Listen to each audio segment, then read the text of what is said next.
Hey guys, so today we're going to talk about congruency. We're going to talk about what is congruency as an introduction and what congruency tests we can use to prove that two shapes, normally triangles, are congruent or not.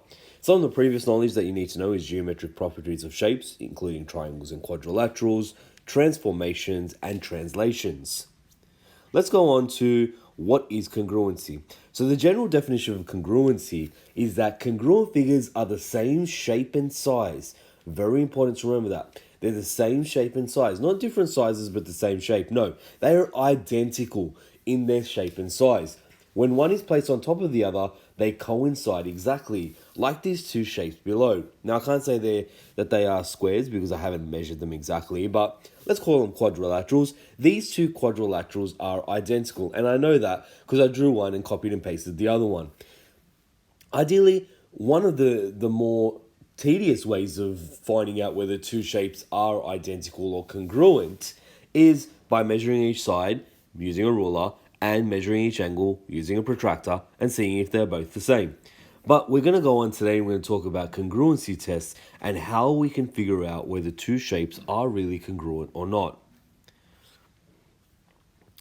One other thing to remember with congruent shapes are that they are the same even if they have been translated or transformed. That means that if they've been flipped, if they have been slid over, turned, rotated in any way, it doesn't make a difference, but they still will be the same shape and size. So we use geometric proofs, which we'll go through later, and we'll show that side AB is equal to side DE, etc., etc. So we'll match the matching sides up, but doesn't mean that congruent shapes need to be in the same location with each other.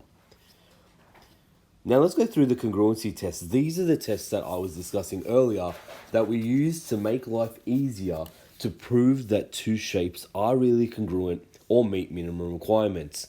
Now you need to memorize these tests. There really is no easy way of going through them, but let's go through what the four main tests are. So the first test you have is SSS, or side, side, side, where both triangles have three equal sides. The next one is AAS, or angle, angle, side, where both triangles have two equal angles, they share the same angles, and they share one equal side. The third test that we use is SAS, side, angle, side, where both triangles have two equal sides and one equal angle. And the last one that we use is RHS, right hypotenuse side, where both triangles are right angle triangles, they both share equal hypotenuse with one another, and they also share one equal side. Now it's very important here not to get congruency and similarity mixed up, because similarity has one extra test, which is AAA. We do not use AAA in congruency. Please understand, these are the only four tests we use. Let's go on to look at an example of the four tests that we discussed.